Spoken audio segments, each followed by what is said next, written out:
Hello, everyone, and welcome back to another video brought to you by SeniorCatWellness.com.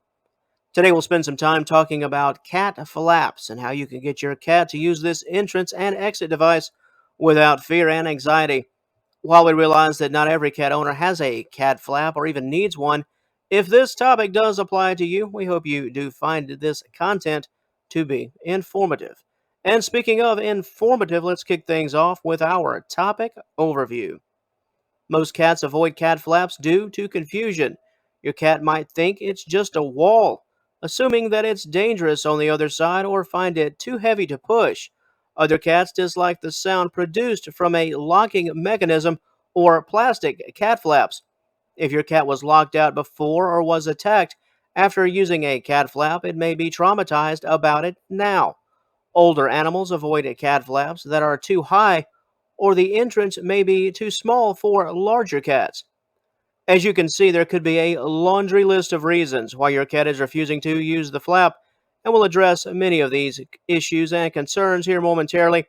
While getting your cat used to the flap can be a bit tiring and even annoying, especially when it comes to the training aspect, your cat will eventually gain the trust and understanding to use the flap with confidence. Just keep at it. That's your job. Before we take a look at our first subsection, hello and welcome to the best audience on the feline wing of the internet. None of this is possible without you, and whether you're new here or you've been down with us for years, we thank you so very, very much. If you enjoyed today's presentation and find it informative, please feel free to subscribe to this channel, like the video, and share the content. It is our mission to serve the feline community and do it with a kind heart and a smile. Thanks for taking some time out of your day to join us, and we do hope to see you again in future content. Now, how to get your cat to use that cat flap. Let's talk about some notable reasons for refusal and also a few positive training tips. Let's go. So, what exactly is the holdup? Why is your cat refusing to entertain that flap at all? Let's explore a few possibilities. The issue could be the flap itself, just the entire concept. Let's start off with the cat being just too big for the cat flap. If your cat finds the space to be a bit too tight, this can promote anxiety and fear. The fear of, well, getting stuck. Additionally, if the sides of the flap are a bit rough or sharp, the sensation of going through the door could be a bit troubling for your cat. Use yourself as an example. Try to walk through a questionable area that's a bit too tight with sharp edges. Yeah, that would probably be a hard pass for a great many of us. In terms of dimensions, let's roll with this. If your cat is under 12 pounds, look for a flap that is 5 by 5 inches. Over 12 pounds, let's shoot for it 7 by 7 inches. If you want even more room, consider a doggy door. The cat flap doesn't have to be catered for just cats. After all, I think we can all agree that dogs have sort of made this device a bit famous. Next up, the cat flap is just not the right height. Is the height wrong? Is that the question?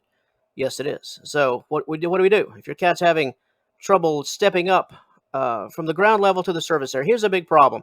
If your cat's having to step up quite a bit from the ground area inside your home to the ground level outside, that's where the rub is. Even the height and width of the door, even if it's correct, if the placement of the door itself is wrong, this can be a huge turnoff for your feline. This is especially true in older cats, and the last thing you want to do is make your older cat, climb up and potentially lose their balance while trying to get in and out of the door of your home. So what's the ideal height? You say 10 to 15 centimeters from the floor. For senior cats, let's gear it down to about 10. Next up, the cat flap is just made of that wrong material, or at least in the eyes of your cat, it's the wrong material.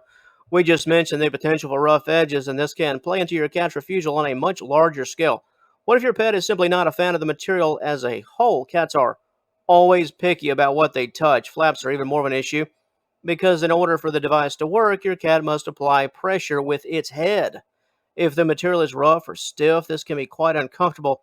If you've concluded that the material could be to blame, so try perhaps switching to rubber flaps. Wood, glass, or even steel are also options. And while plastic could be the most simple and the most obvious of all, some felines are allergic to plastic. Ultimately, it just all comes down to that level of trust, finding the right material that your cat is willing to engage with. After all, there is no cat flap if your pet isn't willing to touch it at all. While we've noted several issues where the actual cat flap itself and the device as a whole could be the issue, what about your cat? Could your feline be the problem on some level? Is there just too much fear and anxiety involved in this whole process? What if your cat is afraid of the flap? Cats are naturally skeptical of new things. If your cat has never used a flap in the past, there will be a natural level of fear. What is this thing? And what's on the what's on the other side of it? When I push the flap, I just can't see for a second. That's a major stressor, right? In order to make your cat feel more comfortable, consider using a transparent flap made of plexiglass. Your cat can view everything coming and going. There could be less noise involved in the mechanism itself. Next up, let's talk about trauma. What if your cat is traumatized? Unlike the fear of potential danger, some cats will avoid the flap based on prior negative experiences. In this case, the fear was realized. This can be due to any number of things. Your cat tried to use the flap and it was locked. Your cat used the flap and was attacked. Once it got outside, the flap was rough and uncomfortable, and the sensation was rather unexpected. This refusal is a bit different than the others simply because some level of trauma it can be very difficult to undo. Once the fear becomes a reality, your cat will have a legitimate reason or reasons to avoid the flap entirely.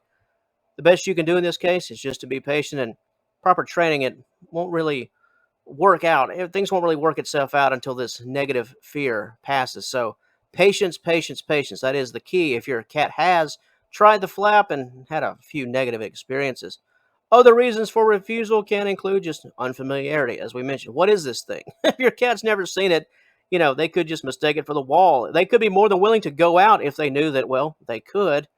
And here again, if the flap is just too heavy or too noisy, that locking mechanism, the clicking, yeah, a lot of cats, they'll deal with sounds, but they're not too keen on sounds that they've never heard, and certainly sounds they don't understand.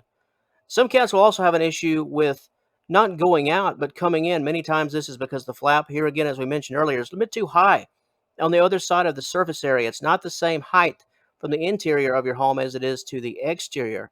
Cats are super picky. If possible, attempt to make the outside area equal ground compared to that of the inside. And finally, some cats just refuse to do it because guess what? It's work. They have to open the flap and they want you to do it. How very cat like. Regardless of these refusals, and as you can see, there are many, and many actually overlap to some degree. Your job is just to press on. Just trust that process, especially if you have young and energetic and willing cats, or a willing cat in some cases. Here are some positive steps, while relatively simple. Consistency, that is the key. First up, just open that flap. Just open it up, toss out some treats, and encourage your cat just to go through it. The goal here is for your cat to be comfortable with the act of stepping through the actual door itself. Next up, reverse it. Take your cat outside, toss in a few treats, and encourage your cat to go back in the house. Get back in there. It's not uncommon for some cats to fail to understand that what applies on one side applies to the other. Many times you can get a cat to walk outside, but they won't come back in because they've forgotten that the process works the same way. It is what it is. Next up, we advise you to maybe leave that flap open for a couple of days. This will encourage your cat to walk in and out of that vacant spot. After all, there's really no point in worrying about the cat flap if your cat's refusing to walk in and out altogether. It's all about driving home the basics, those basics, basics, basics. Almost to the point where your cat views the flap as the same way it would, a real door. Coming and going with ease. Some cats will get it all down in a couple of days, and others it could take a couple of weeks, if not longer. And let's not ignore that big elephant in the room, shall we? Money, money, money, money. Hey, if you're going to buy the cat flap, you want your money to work for you. So keep up that training, not only for your cat, but also for your wallet. You never want to throw money away, regardless of the cost. And on that note, that will wrap things up for the video side of life. However, if you'd like more information concerning this topic of cat doors, cat flaps, and how to get your cat to use them in a safe and effective manner, please be sure to visit us at seniorcatwellness.com. At the conclusion of today's presentation, there you will find a highly detailed article that will detail everything we've mentioned here today and oh, so much more. You can find all of that information by clicking that initial link right there in the description box below. And once again, if you enjoyed what we brought to the table here today and would like to see and hear more, please like and share this video and subscribe to the seniorcatwellness.com official YouTube channel. It would be greatly appreciated. And until our paths cross again, and I certainly hope they do, we'd like to thank you once again for joining us today. Please have a wonderful day. All the best to you and yours. And we will talk to you later.